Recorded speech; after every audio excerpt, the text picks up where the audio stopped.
Boa noite, meus irmãos. Que alegria poder estar aqui mais uma noite. Eu estaria aqui no domingo que vem, mas não vou poder estar. E já até aproveito esse comecinho para poder explicar aos irmãos.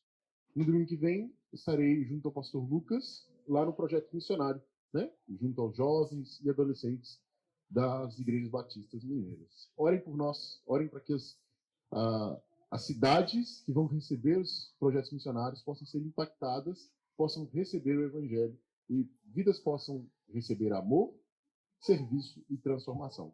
Ok? Bom, dito isso, vamos para o sermão de hoje. O sermão de hoje está em Eclesiastes. A gente vai ler um pouquinho do capítulo 2 e um pouquinho do capítulo 3. Mas pode abrir no capítulo 2. Está bem pertinho, então a gente não vai ter dificuldade. Eclesiastes 2. Eclesiastes é um livro que não é muito fácil. Ui, agora ficou bom, hein? Agora roscou, bonito. Eclesiastes é um livro que não é tão simples assim de se ler. Ele é um livro mais complexo, né? Alguns vão dizer até que é um livro mal-humorado, ou que talvez é um livro assim que Salomão, seu autor, estava ali beirando a depressão, talvez. Ou estava tão triste, tão angustiado com as coisas do mundo, né, que ele não acha prazer em mais nada. Mas a gente vai ver hoje que não é tão assim. E com a graça de Deus, a gente vai entender aquilo que está escrito aqui. Então, vamos ler.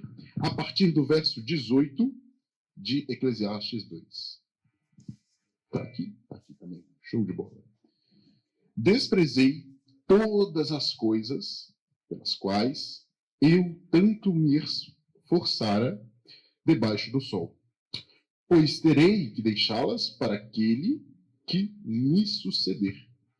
E quem pode dizer se ele será sábio ou tolo? Todavia, terá domínio sobre tudo o que realizei com o meu trabalho e com a minha sabedoria debaixo do sol. Isso também não faz sentido algum. Cheguei ao ponto de me desesperar, pois todo o trabalho no qual tanto me esforcei debaixo do sol, pois um homem pode realizar o seu trabalho com sabedoria, conhecimento e habilidade, mas terá que deixar tudo o que possui como herança para alguém que não se esforçou por aquilo. Isso também é um absurdo e uma grande injustiça. Que proveito tem um homem de todo o esforço e de toda a ansiedade com que trabalha debaixo do sol? Durante toda a sua vida, o seu trabalho é pura dor e tristeza, mas à noite a sua mente não descansa. Isso também é um absurdo. Para o homem, não existe nada melhor do que comer, beber e encontrar prazer em seu trabalho. E vi que isso também vem da mão de Deus. E quem aproveitou melhor as comidas e os prazeres do que eu? Ao homem que o agrada, Deus dá sabedoria, conhecimento e felicidade. Quanto ao pecador, Deus o encarrega de ajuntar e armazenar riquezas para entregá-las a quem o agrada. Isso também é inútil, é correr atrás do vento. Agora a gente pula para Eclesiastes 3, a partir do verso 9. Um pouquinho mais para frente. Verso 9. O que ganha o trabalhador com todo o seu esforço? Tendo visto o fardo que Deus impôs aos homens, ele fez tudo apropriado ao seu tempo. Também pôs no coração do homem o anseio pela eternidade.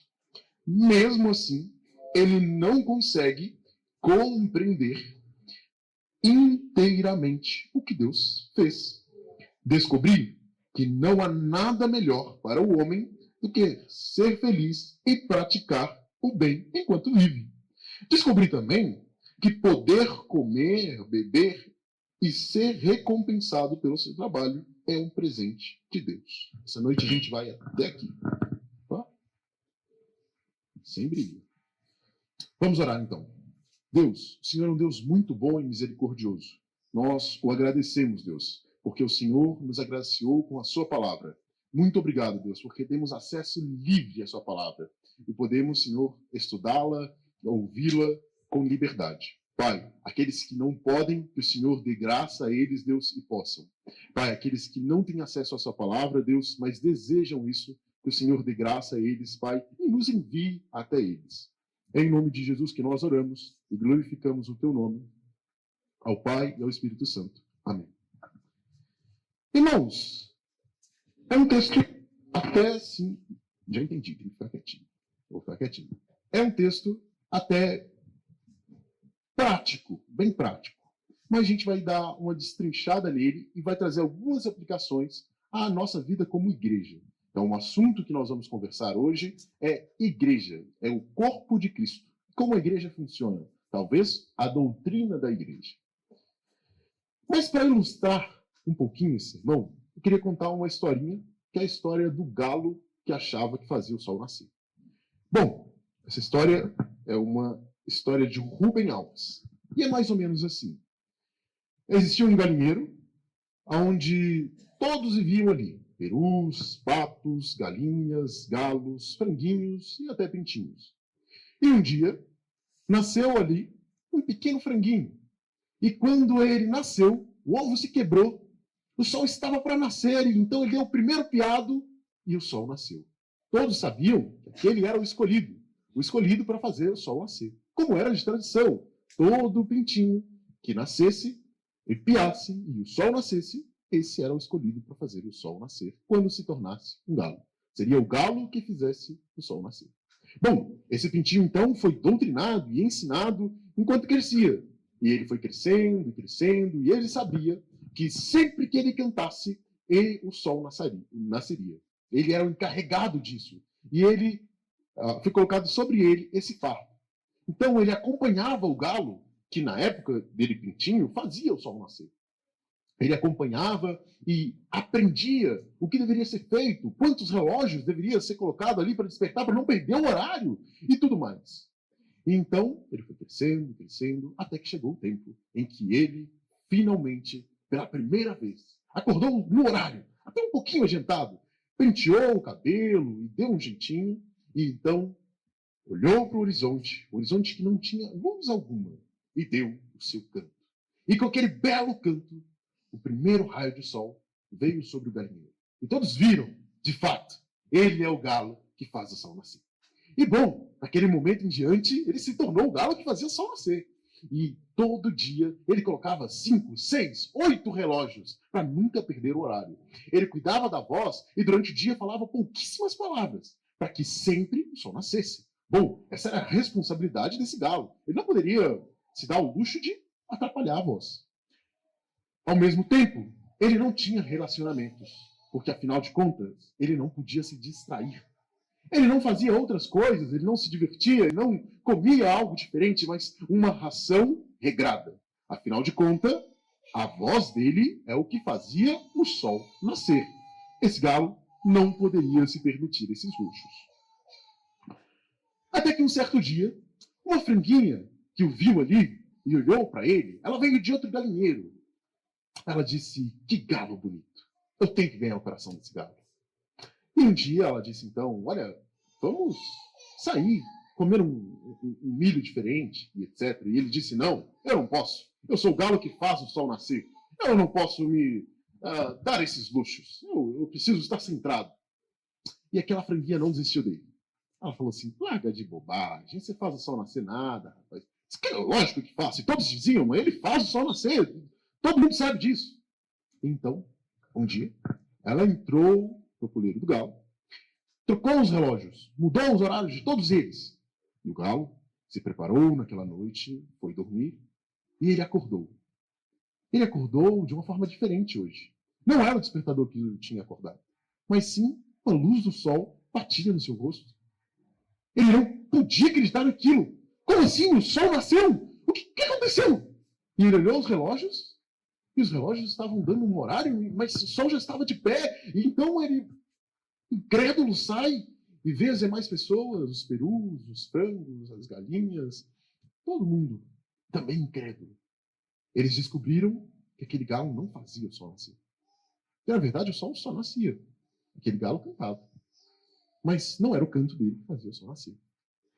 Aquele galo ficou muito triste. Ele voltou para o puleiro e fechou as portas, as janelas e tudo que há, e não comia mais, e assim, desesperado, porque todo o propósito da vida dele era uma mentira. Ele não fazia o sol nascer. Tudo que ele tinha aberto mão até então não valeu de nada. Ele não fazia o sol nascer, essa responsabilidade não era dele. Esse galo estava extremamente triste, extremamente triste. Ele não tinha mais razão alguma para viver. E assim ele pensava. Até que um dia, aquela franguinha, que não tinha desistido dele, conseguiu passar entre as gretas e adentrar o poleiro. Então ela disse, e agora? Vamos comer aquele milho diferenciado? E ele disse, eu não tenho motivos para sair daqui. Me deixe apenas morrer. E ela disse, pare de bobeira, rapaz. E ele disse, mas eu fazia o sol nascer e o sol agora nasce sem eu fazer. Ela falou assim, mas você nunca fez o sol nascer? O sol sempre nasceu. O seu canto é belo. Você é um galo belo. E você canta. Simplesmente isso. Você vê todos os dias o sol nascer. E é uma bela visão, correto? Sim, é uma bela visão. Eu sempre me alegrei ao ver o sol nascer. Pois é, deveria voltar a ver o sol nascer.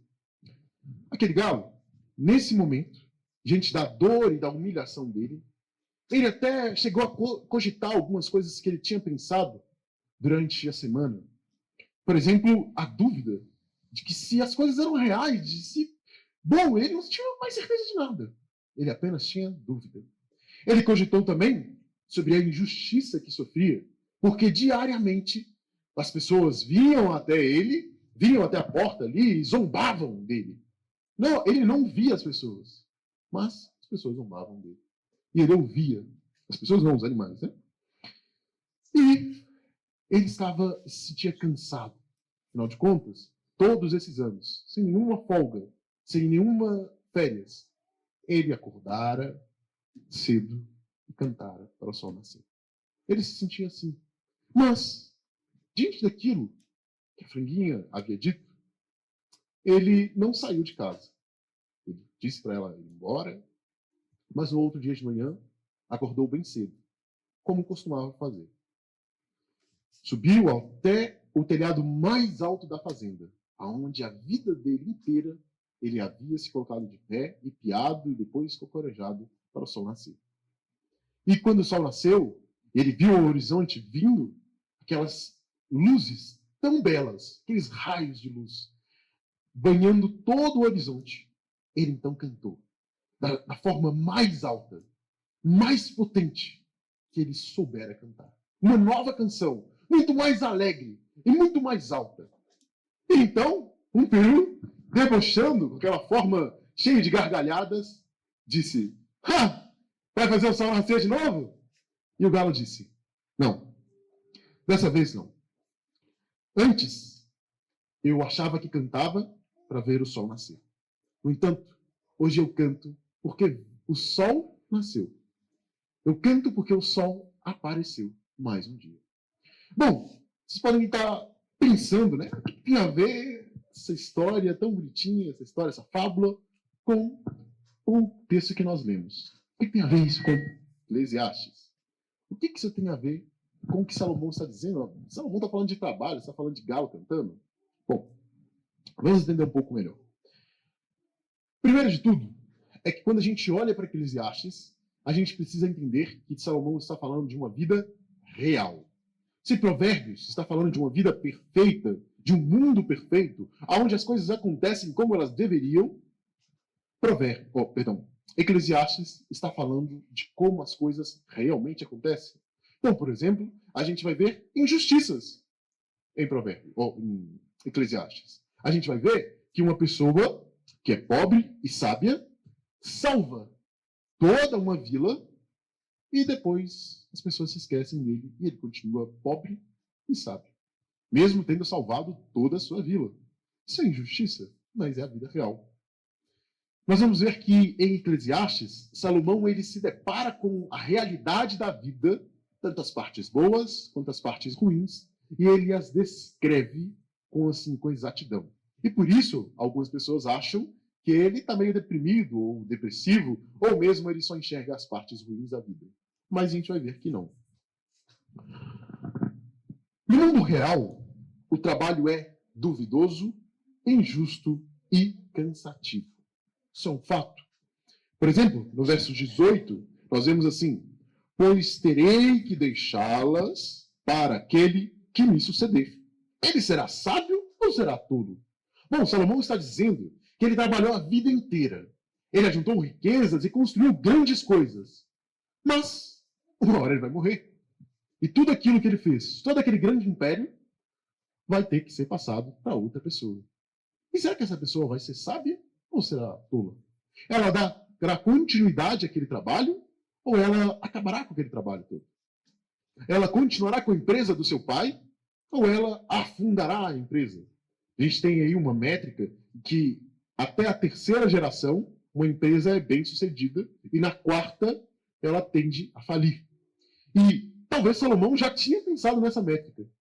Ele pensava: será que o meu filho, aquele que herdará tudo o que eu construí, será sábio ou tolo? Olha que preocupação mais justa, e de fato é uma preocupação. O Eliseu, o irmão Sebastião, que já estão mais conhecidos, mais sábios, Mandarli, Maleni, elas talvez se preocupam com isso. Será que tudo aquilo que nós construímos para os nossos filhos, eles darão continuidade ou eles jogarão tudo fora? Talvez o pai do jovem tolo, né, do filho pródigo, se preocupava com isso. Será que eles jogarão tudo fora ou eles darão continuidade? É uma preocupação válida. E é o que Salomão está dizendo.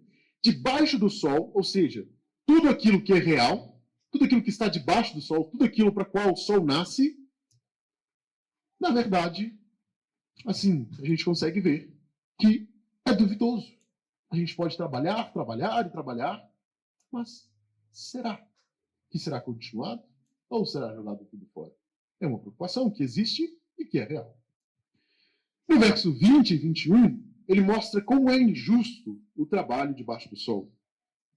Eu cheguei ao ponto de me desesperar por todo o trabalho no qual tanto me esforcei.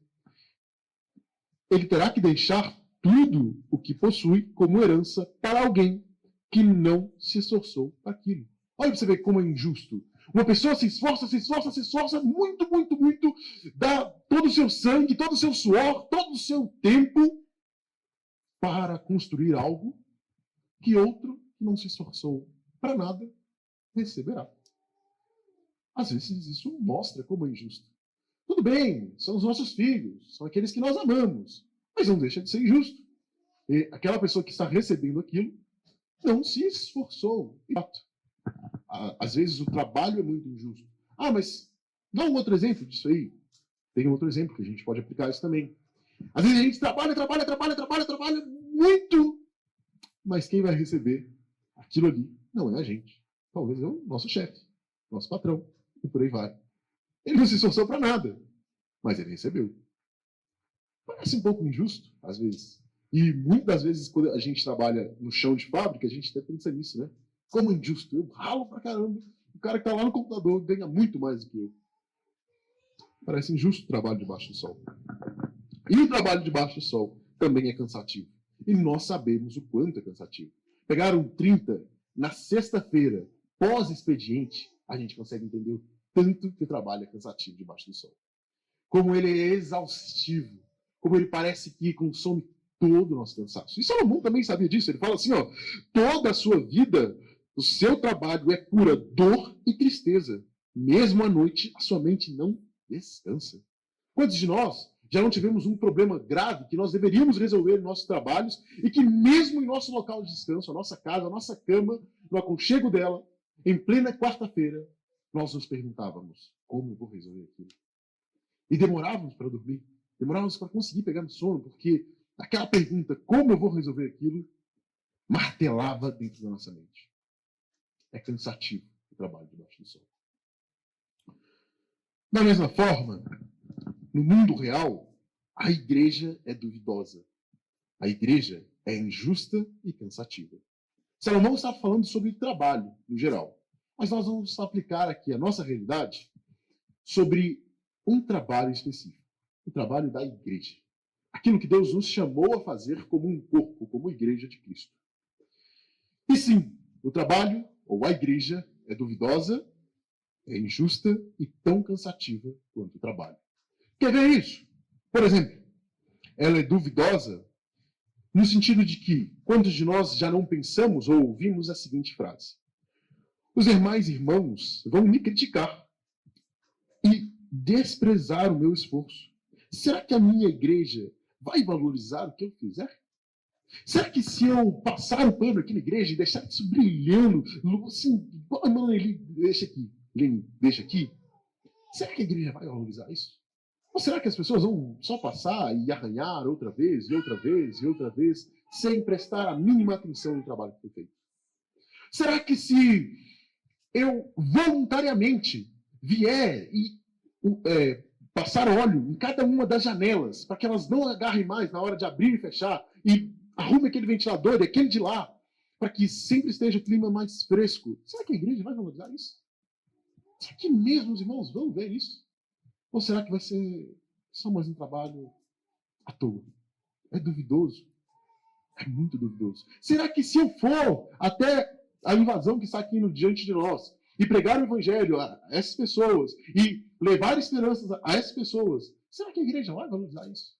Será que a gente vai continuar esse trabalho? Será que a pessoa que vier depois, que eu morrer, depois do trabalho lindo e belo que a gente fez como igreja, será que aqueles que vierem, a nova geração, vai continuar isso? Ou será que vão estragar tudo? Todo o esforço que a gente teve. É duvidoso o trabalho da igreja. É muito duvidoso. É injusto também, em alguns momentos, quando de nós já não nos pegamos pensando ou ouvimos a seguinte frase. Estou cansado de só eu fazer tudo. Afinal de contas, enquanto eu estou me esforçando e dou tudo de mim, muitos estão apenas sentados, de braços cruzados, olhando para o que é feito. Quantos de nós já não pensamos isso ou já não ouvimos isso?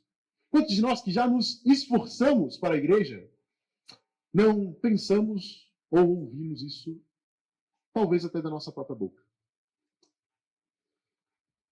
É muito injusto. Eu venho, faço, e etc., e dou tudo que eu tenho, assim, todo o meu esforço, até aquilo que eu não tenho. Eu tenho parado de fazer outras coisas, de me divertir, para poder estar aqui. E assim, ninguém valoriza, bicho. Ninguém vem, ninguém faz nada. Ninguém fala assim, eu não vou não. Desiste isso aí, não vamos fazer isso não. Bobagem. Ninguém pelo menos faz isso.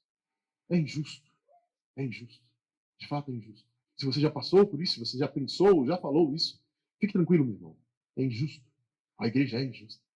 O trabalho na igreja é injusto. E o trabalho na igreja é cansativo. Quantos de nós já não pensamos ou já não falamos a seguinte frase? A igreja suga muito de mim. Nem em casa eu consigo parar de pensar nos problemas que estão acontecendo no ministério. Quantos de nós que já não nos demos à igreja, já não nos esforcemos para a igreja, já não pensamos isso? Eu vou lá, faço tudo, dou tudo de mim, mas parece que aquele problema, aquela pessoa, aquela situação, ela vem comigo embora da igreja. Ela chega lá em casa, junto comigo. É cansativo demais o trabalho na igreja, meus irmãos. É cansativo demais a igreja debaixo do sol. Afinal de contas, ela é formada de pessoas que, assim como Salomão disse, debaixo do sol. É cansativo, triste e por aí vai. Assim como o trabalho que Salomão escreve aqui em Eclesiastes, a igreja também é cansativa. Mesmo o trabalho na igreja é cansativo. Tenho certeza disso. Se você aspira a adentrar um dos nossos ministérios aqui na igreja do Vila Pinho, ou se você aspira a liderar um desses ministérios, tenha uma certeza, é cansativo. E se você talvez tenha dúvida disso, pergunte a um dos líderes dos nossos ministérios, ou um dos que participam dos nossos ministérios. É cansativo, é duvidoso e é injusto. Com certeza, qualquer um deles poderá te dizer isso. No entanto, há graça nesse texto. e não apenas cansaço, injustiça e dúvida. A graça. Deus nos dá prazer por meio do trabalho. Será que o sol é o limite? Será mesmo que tudo que existe e foi criado está apenas debaixo do sol? Será mesmo que aquele que criou todas as coisas está limitado a estar debaixo do sol? E aí você pode se perguntar assim, o que quer dizer esse negócio de estar abaixo do sol? Estar abaixo do sol é o que é real, o que nós tocamos, o que o sol bate. Mas todos nós sabemos, em Gênesis, que há alguém, ou Deus, que criou o sol. E que se o sol existe, há alguém que está acima do sol, que está muito além do sol. E esse é Deus. E Deus nos dá prazer por meio do trabalho. Quer ver o seguinte? No verso 11, Salomão diz o seguinte: também pôs no coração do homem o anseio pela eternidade. Em meio ao que Salomão diz que é tristeza, e é cansaço, e é enfado, e é duvidoso, e é injusto, ele diz que observou que Deus pôs no coração do homem, no coração do ser humano, o anseio pela eternidade. Irmãos, o sol não é o nosso limite. Nós olhamos para o sol e nós conseguimos ver além do sol. O que isso quer dizer de uma forma prática? Nós olhamos para o redor da nossa igreja e nós vemos que é duvidoso o trabalho. Que a gente não sabe se as pessoas vão ou não vão, ou se vão valorizar ou se não vão valorizar, ou se vão participar ou se não vão participar, ou se vai dar continuidade ou não. Nós não sabemos. Nós não sabemos se essa igreja tiver 1000 membros, a gente construir um baita templo, a gente alcançar todo mundo aqui que não ouviu o evangelho desse bairro, e talvez essa cidade construir um tanto de congregação por aí afora, e passar aí 3, 4 gerações. Nós não sabemos se essas gerações vão continuar esse trabalho e se essa igreja de 1000 membros será fechada. Nós não sabemos disso. É um fato. É duvidoso. Mas, nós não trabalhamos por conta disso. Nós temos uma certeza, e nela nós nos firmamos para o nosso trabalho. Nela nós nos firmamos para cumprir o ID que Jesus nos chamou e prometeu. Qual é essa certeza? As coisas durarão para além do sol. Nós morreremos, mas ressuscitaremos. Essas coisas serão destruídas, mas teremos uma eternidade completa. Aqueles que foram salvos durante o tempo que nós trabalhamos estarão conosco na glória. Aqueles que receberam o evangelho durante o tempo que nós trabalhamos estarão conosco na glória. É para lá que a gente olha, e não para as incertezas ou dúvidas que nos cercam hoje. Há um pastor que diz o seguinte: a ideia é que Deus nos colocou no tempo, mas com um senso implantado de eternidade. O reconhecimento de que aquilo que vemos debaixo do sol não é tudo o que há. É o senso de eternidade que Salomão está falando aqui. Nós sabemos que tudo aquilo que está abaixo do sol não é apenas isso. Há algo que está acima do sol. Muitas vezes a gente lê Eclesiastes e tem uma palavrinha assim, vaidade. Não é que está falando que a pessoa é idosa, tipo vaidade. Mas é outro sentido. Aqui é o sentido de vapor. A palavra original é vapor. Muitas vezes a gente traduz por vaidade para tentar traduzir bem. Mas a palavra vaidade hoje tem outra conotação. E a palavra aqui original é vapor. Na tradução que a gente leu, ele fala que é correr atrás do vento. Quantos de nós aqui, que pega ônibus, ou que não pega ônibus, mas já presenciou essa cena, olhou o ônibus lá na frente e precisa pegar aquele ônibus, senão vai se atrasar, e saiu correndo, sem ver nada. E quando chegou no ponto, só continuou ouvindo a fumacinha do ônibus. Assim. O ônibus se foi e a gente ficou para trás. E a gente gastou, assim, ó, bufando, morrendo. A gente percebe quanto a gente está sedentário nesse momento. Mas a gente não pegou o ônibus. Foi correr atrás do vento. É esse o sentido dessa vaidade, desse vapor, desse correr atrás do vento. E talvez olhar para as coisas abaixo do sol e se limitar a elas é correr atrás do vento. Por quê? Porque elas vão acabar. Mas aquilo que é eterno, aquilo em que nós nos firmamos, aquele céu cheio de pessoas que nós trabalhamos para a sua salvação, é naquilo que a gente fixa o olhar. É naquilo. E não nas coisas de certeza que a gente vai ter. Bom, continuando. O que é que tem acima do sol, então? No verso 26, ele fala o seguinte: ao homem que o agrada, Deus dá sabedoria, conhecimento e felicidade. Quanto ao pecador, Deus o encarrega de ajuntar e armazenar riquezas para entregá-las a quem o agrada. Ananias, não. Fala com Salomão para se decidir. Ou o trabalho é injusto, ou o trabalho é bom, é justo. As duas coisas não dá. Lá ele falou que é injusto. Agora ele está falando que, de quem Deus se agrada, Deus dá felicidade, dá bom trabalho, etc.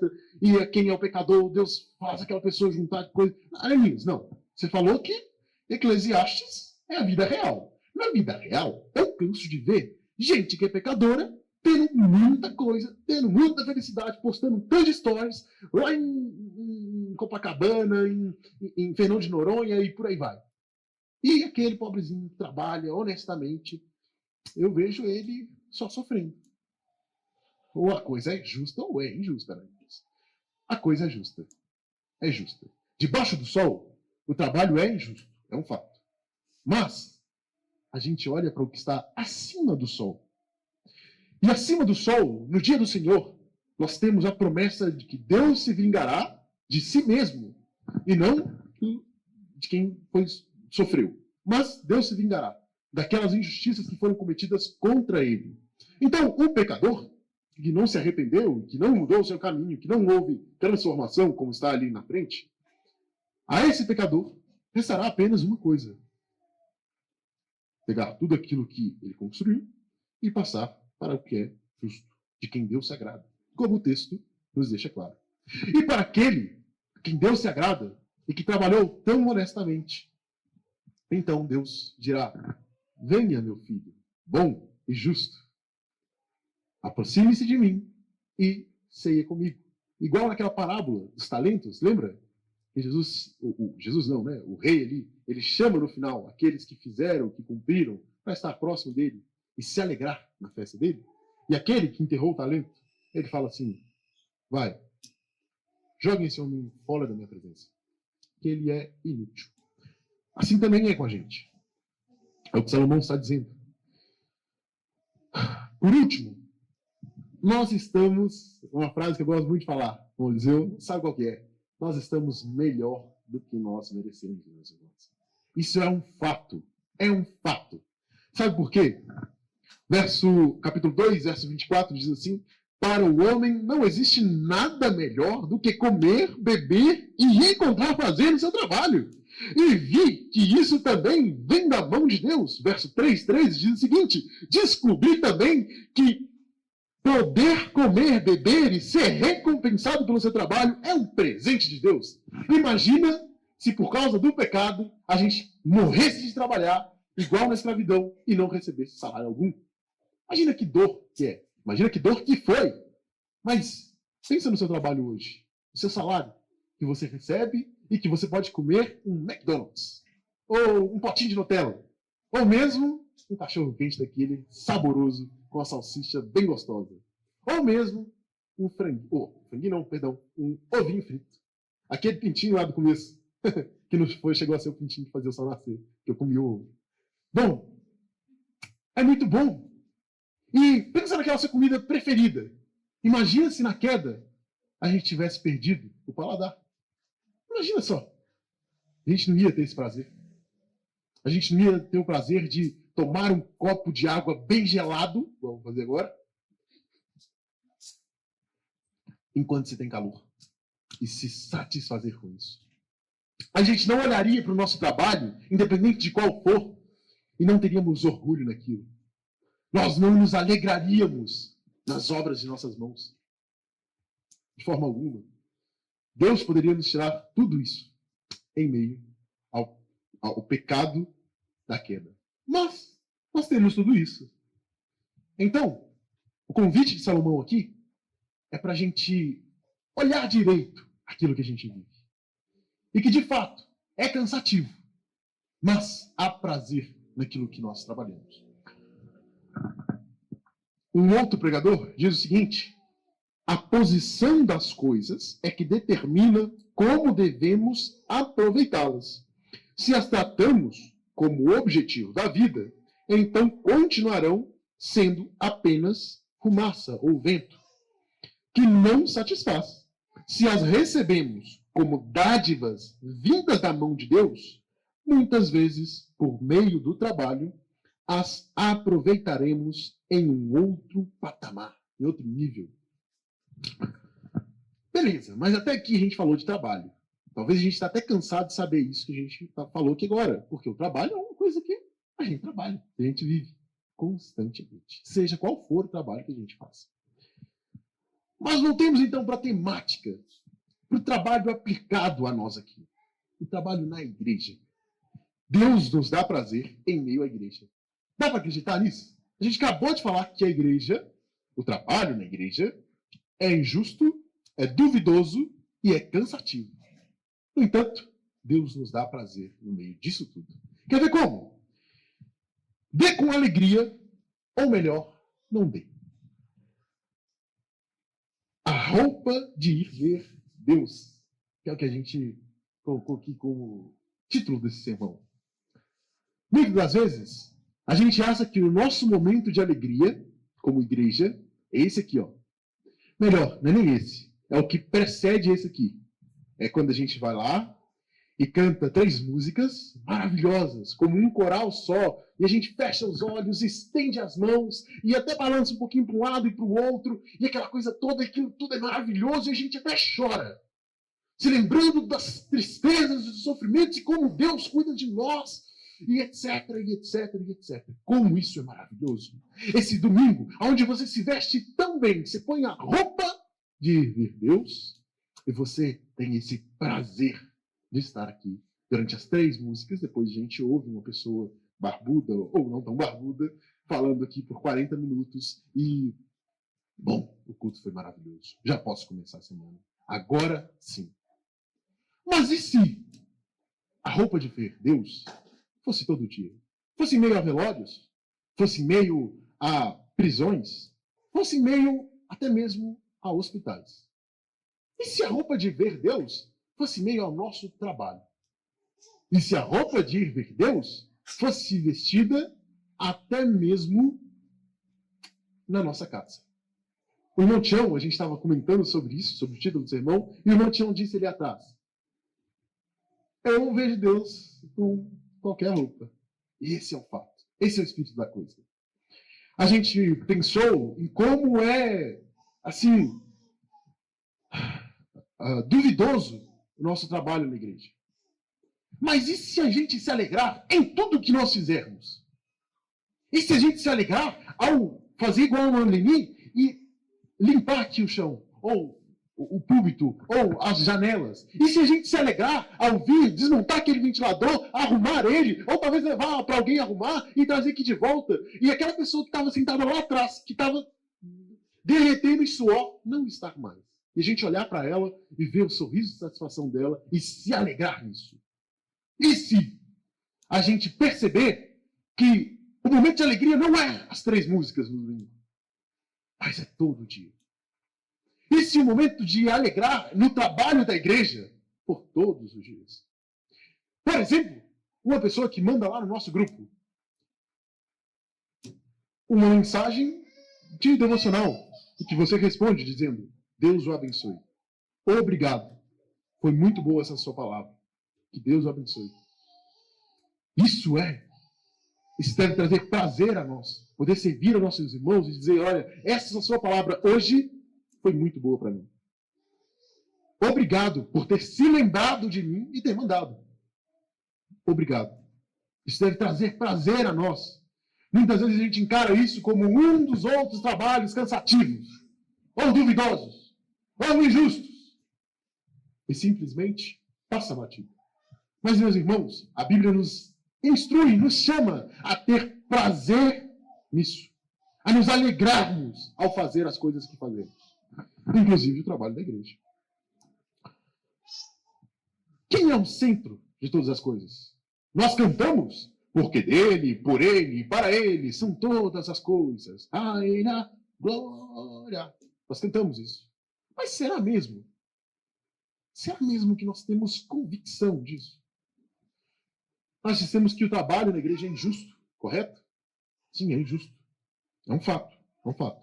Não vamos desconstruir essa ideia. No entanto, às vezes nós esperamos, ansiamos, para que Deus nos vingue. Afinal de contas, eu tenho ali trabalhado na igreja de Cristo, todo dia. E tem um outro ali que está parado, de braços cruzados lá, só olhando. E vendo que eu me esforço. Que injusto. Que Deus pegue a mão sobre ele também. Que pegue a doença e que tome jeito na vida. Muitas vezes a gente até não fala, mas a gente pensa isso no nosso coração. A gente deseja isso no nosso coração. E eu desejei isso várias vezes no coração. Pense bem, que se eu estou falando isso aqui hoje, talvez eu até pensei sobre você. Você me desculpe. Mas, eu entendi que eu não sou o centro. Que Deus há de se vingar de quem atingiu ele, de quem o ofendeu. Ninguém poderá nos ofender. Não, nós não somos os injustiçados. Nós não somos. Não espere que Deus vá te vingar. Deus não vai te vingar. Deus vai se vingar dele, de quem o ofendeu, daquele que não se arrependeu, daquele que, vendo a sua glória, não assumiu os seus pecados e não pediu perdão pelos seus pecados. É desse que Deus vai se vingar. Deus não vai se vingar de você. Trabalhe. O trabalho é injusto, de fato. O trabalho na igreja é injusto. Mas continue trabalhando. Continue trabalhando. E continue trabalhando. Por último, entendendo isso, então, que nós não somos o centro, nós precisamos entender o que é o que mais importa. E o que mais importa é a glória de Deus. Se fazemos qualquer coisa, não é para que a gente seja visto, ou a gente receba um elogio, ou um tapinha nas costas e digam parabéns. Não. Ou que menino bom. Ou que pessoa que faz um negócio tão bem feito. Não. Nós não trabalhamos por isso. Nós trabalhamos por aquilo que mais importa, a glória de Deus. Nós fazemos e fazemos com alegria, porque sabemos que resultará em glória de Deus. Então, se a gente vem e limpa o piso da igreja, ou se a gente arruma a janela, ou se a gente prega, ou se a gente dá aula de EBD, ou se a gente arruma um som, ou se a gente retoca uma pintura, independente do que for. Ou se a gente vai até ali, ali em frente da nossa igreja, e começa a pregar, faz EBF ali dentro e etc., vai de casa em casa, faz casa de paz e etc., nós não fazemos para que a gente possa ser engrandecido. Nós fazemos porque tudo isso resultará em uma coisa: glória para Deus. Porque quando alguém chegar, vai olhar o piso e vai falar: nossa, que igreja limpa, que igreja bonita. Glória a Deus por uma igreja tão bonita. Ele vai se alegrar, porque alguém está cuidando da igreja de Deus. Aquele lá que receberá o evangelho resultará claramente em glória para Deus. Porque Deus receberá mais um pecador que se arrependeu de seus pecados e voltou a ter comunhão com Deus. É isso, meus irmãos. A gente trabalha com uma dúvida, mas a gente trabalha com uma certeza também. Aquele pregador, o Emílio Garofalo, o último que eu citei, ele diz o seguinte também: enquanto você estiver vivendo na base do merecimento e do senso de que o mundo lhe deve alguma coisa, você só vai se frustrar. A chave que Salomão nos dá é entender que a alegria não depende de nós. Em última instância, não depende do nosso trabalho. Ele é apenas um meio, não é um fim. Qual é o ponto aqui? Para a gente encerrar, então começar a concluir. O ponto aqui é que nós não fazemos as coisas para a nossa própria glória. Nós entendemos que as coisas estão acima do sol. Nós nos importamos com o que está acima do sol, porque sabemos que isso é o que mais importa. E às vezes, a gente tem aquela sensação de que Poxa, eu me esforcei tanto. Parece que Deus está me devendo alguma coisa. Poxa, eu me esforcei tanto, está na hora de eu receber por isso. Afinal de contas, a gente trabalha assim. A gente trabalha a semana toda, o mês todo, e no fim do mês, catim, catim, catim, nosso salário cai na conta, não é? E às vezes, com Deus, a gente faz a mesma coisa. Com o trabalho na igreja, a gente faz a mesma coisa. Eu trabalho, trabalho, trabalho, faço, faço, faço. E aí? Ninguém vai reconhecer, ninguém vai ver, ninguém vai me falar assim, obrigado, você foi bênção para mim hoje. E vai fazer isso não. Às vezes a gente trabalha com isso. Mas enquanto você pensar nisso, enquanto você estiver com os olhos nisso, você está com os olhos naquilo que está abaixo do sol, que é vapor. O ônibus indo embora, ó. Tchau, só fumacinha. É isso que você está tentando se agarrar. Você consegue se agarrar em uma fumaça? Uma fumaça te dá assim, firmeza para você não cair? Uma fumaça te dá firmeza para você não perder a vida? Uma fumaça, você pode colocar ela diante de você para que você não possa tomar um tiro? Não. É fumaça. É fraco demais. Está debaixo do sol. Agora, observe aquilo que está acima do sol. Para concluir, então, diante de uma igreja cheia de dúvidas, injustiça e cansaço, achar que o culto é apenas no domingo e que está tudo bem apenas um grupo ou uma pessoa fazer a igreja funcionar, é correr atrás do vento. É vaidade. Então, pare de se enganar e vá embora. Se você acha que as coisas funcionam assim, vá embora. Não perca mais seu tempo. Não se engane mais. Ou fique. Fique e se agarre com a certeza que está acima do sol. Trabalhe, cumpra o ID, faça essa igreja crescer, faça essa igreja ser uma igreja, um corpo. Participe desse corpo. Com uma certeza, que é justa, é boa, é certeza e é alívio para nós. Nos dá a recompensa da vida eterna. É aquela certeza que está acima do sol. É aquela certeza que nos faz descobrir que a vida, talvez o Samuel vai entender melhor essa metáfora que eu vou fazer aqui agora, mas que a vida não está no modo criativo, mas está no modo de sobrevivência. A gente joga um jogo que é assim, no modo criativo você tem tudo, a hora que você quer, você faz do jeito que você quer, você até voa.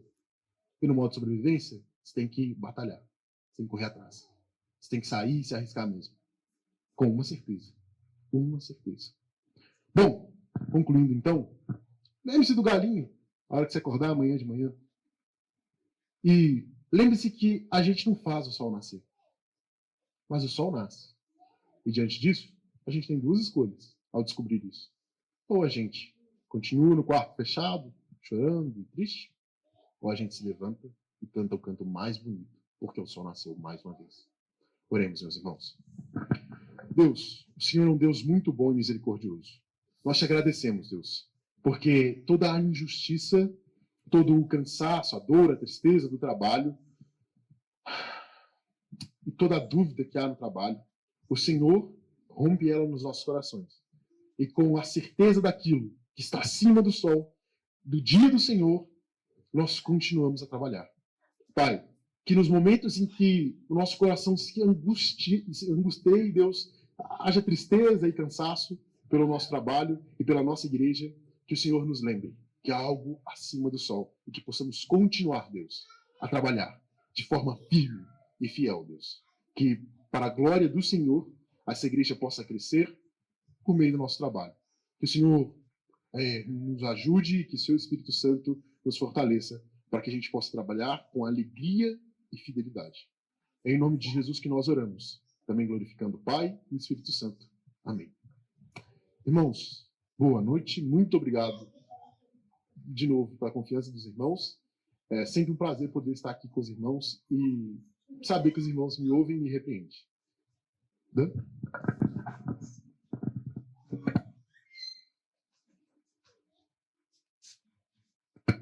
Glória a Deus, mensagem maravilhosa, Ananias.